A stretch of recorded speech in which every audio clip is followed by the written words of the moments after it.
If so, Marcel has an all-consuming confection just for you. Old-fashioned chocolate layer cake on Death by Chocolate.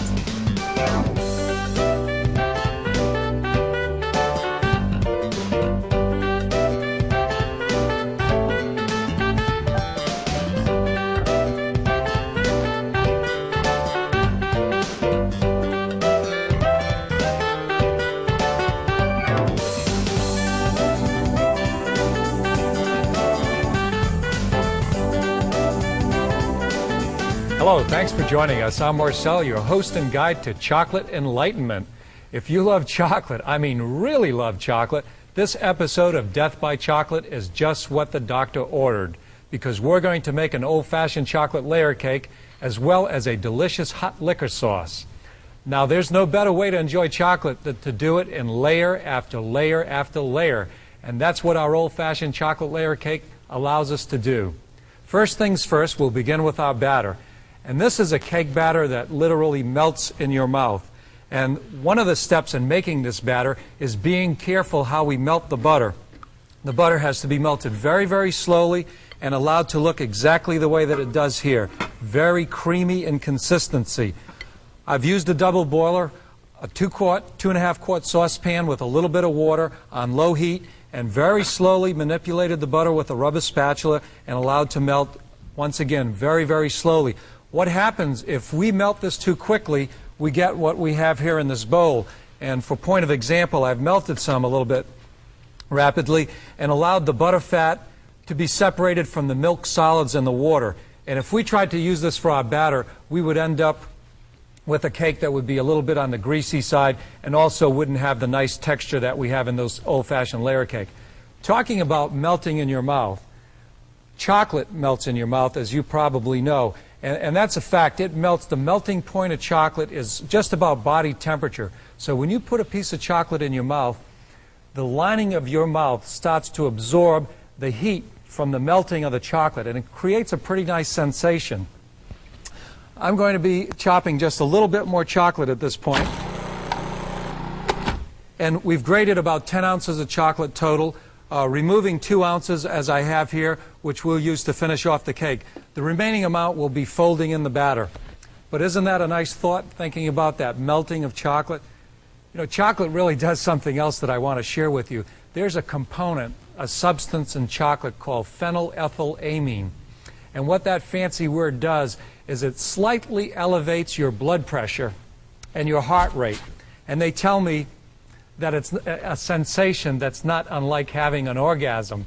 I don't know, maybe that's why people love chocolate so much, but anyway, let me get back to our step here of buttering and flouring 2 9 by 1.5 inch cake pans. Next step, we want to sift 1.5 cups of flour. I think I'm blushing. And we're going to sift that 1.5 cups cake flour now. And after we've done that, we're going to put 8 egg yolks in our mixing machine here with 3/4 of a cup of granulated sugar. And the reason we're sifting the cake flour, of course, is to be certain that we have a nice smooth flour, and that will definitely help the texture of this cake. This cake is very similar to a very classic French cake called Genoise. But you know, I'm going to tell you another secret here today.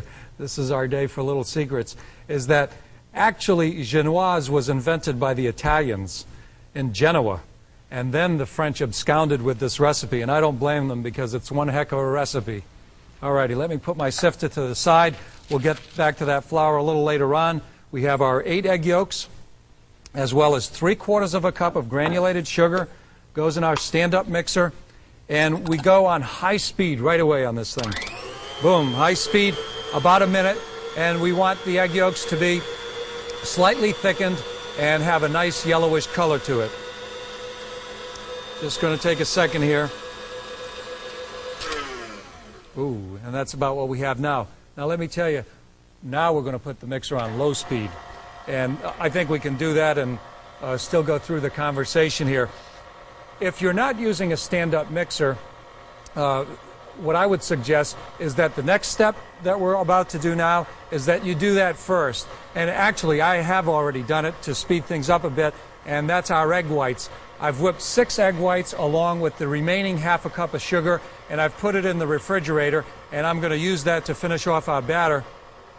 If you're doing this with a handheld mixer or with a hand whisk, do be certain to do the egg whites first, because if we allow the egg yolks to sit at room temperature without being constantly in motion, there's a chance that they may separate or become lumpy. So keep the mixer on low. We'll pick up our egg whites at this point. Once again, 6 egg whites, whisked until stiff but not dry, along with our ½ a cup of remaining, and see these nice, very soft peaks at this point. Okay, so now we want to add our flour, and we'll do that while the egg yolks and sugar mixing on low speed. I've got a nice big piece of parchment paper here too, by the way, which definitely helps this process. And what I would do at this point is actually stop the machine for a second and use a rubber spatula to scrape down the sides of the bowl. And this is an important step to be certain that all our ingredients are being incorporated. And even when you're using a stand-up mixer like this, it is very important, because sometimes the whisk is not getting to all the areas in the bowl, and you might have some of the batter that's clumping up there. Okay, so let me put that back on. And then the next thing we're going to do is add the butter. And as you can see, this butter has stayed really nice and creamy, and that's exactly where we want it. Okay, continuing to beat on low, to whisk on low, I'm adding the melted butter. I should really just call it creamy butter, because the melting is what we don't want here. We don't want it completely melted. I want to remind you of that, because it really does change the consistency of this recipe if we allow the butter to totally melt. Okay, at this point I'm going to stop the mixer. We'll remove it, remove the bowl. There we go. And now we'll fold in 1/3 of the egg whites, and that helps to lighten the batter.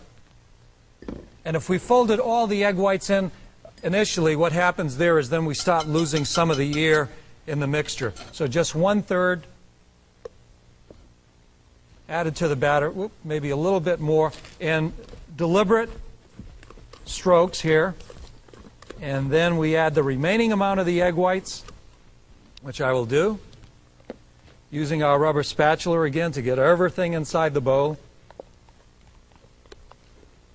Okay, and then is the best part, and we don't even have to add that to enjoy it, and that's our chocolate. Usually get a little smidge in there for the chef. See if we can appropriate some of it. There we go. That was our grating blade that we used to do the chocolate.